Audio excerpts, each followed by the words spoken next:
He was standing there, far away, watching her, looking up, standing still in front of a tree. Though her eyes were closed, he can tell she was watching the movement of the clouds, the trees talking, the river dancing.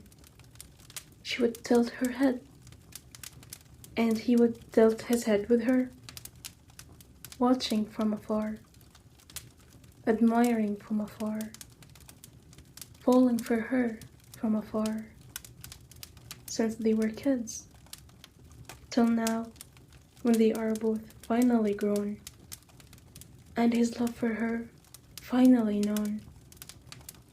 She had accepted, she had reciprocated, she had been listening to his heart, like she listened to the trees and the sparrows.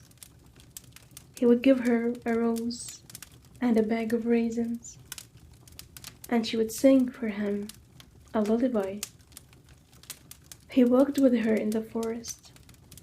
He fought his fears from the forest. He hated the forest, but he loved her. He would go with her, wait with her, as she stood there listening to the trees. He would fight his fear. He would sit on the grass with her, his back to the river and the sunbeam shining on her face.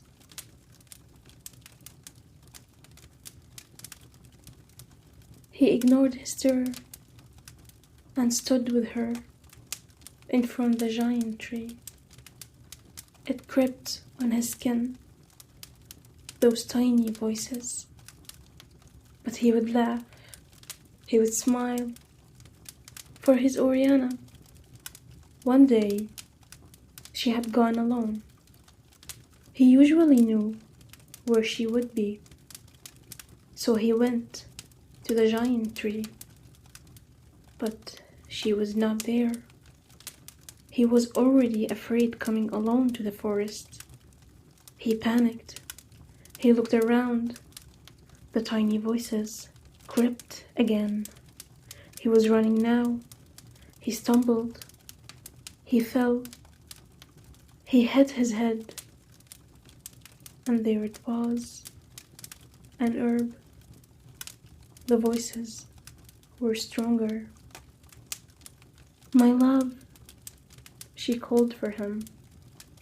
Her voice always calmed him down. She ran. She was worried. She comforted him. She then noticed a smell. She looked at the herb. He watched her as she reached out her hands toward it. He stopped her. He told her not to do it. "Oriana, please, not this one." So she nodded, and then they left together. At night, the curiosity ate at her. She went back. She listened to the voices. She closed her eyes and heard them. They guided her, and finally, there it was. She lowered herself. It was glowing crimson at night. It was beautiful. "I'll make you already stretching all of this paragraphs like me. Take me, about me, ground me, prove me.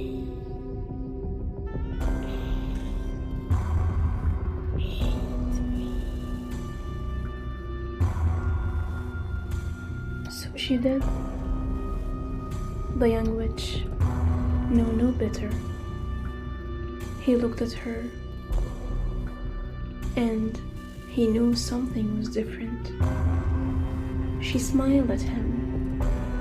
He was hesitant, but it was the face of his lover.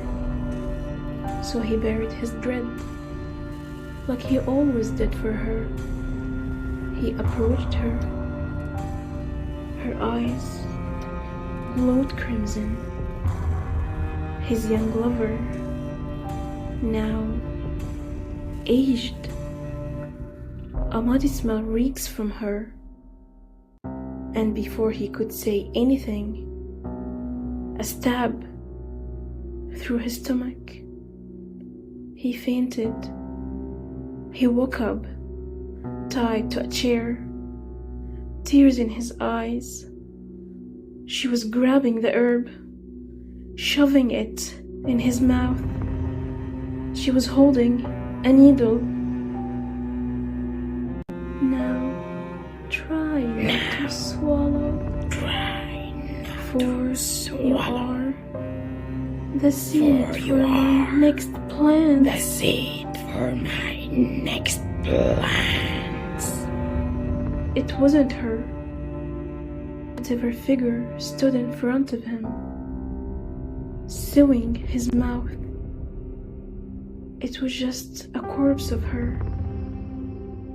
He closed his eyes, heartbroken. A dagger through his heart. Blood all over the floor. She took his body to the forest. She planted him. She sat there for a while. The crows, the sparrows, and the passenger pigeons all looked at her. She couldn't hear them anymore, not like she used to before. She would close her eyes. She would listen to the trees, but she couldn't hear them. She would instead listen to the voices, the tiny voices. They made her forget. She opened her eyes. She didn't remember anything. She would stab. She would tie them up. She would sew. She would bury. She would close her eyes and forget again. She repeated that for long. Now, hair gray and older than some trees. It was done. It was done with her. And it was time for her to sprout crimson too.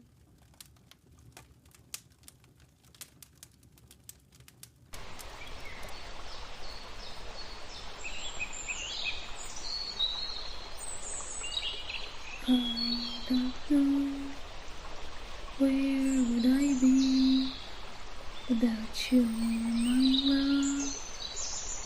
I'll hunt for you with the trees and the sun, my only one.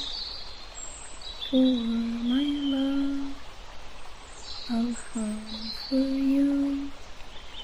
Like the stones, like the stars, for you're my moon, my one, my love.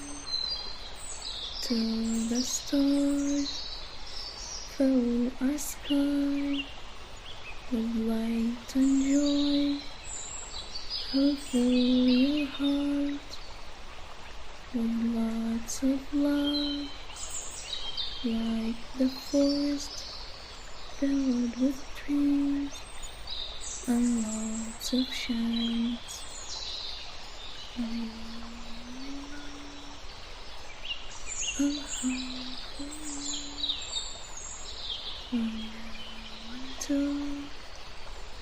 the end of time, further to the end of time. Let's promise we will always meet at the giant tree till our heads are filled with gray strands and our faces mapped the story.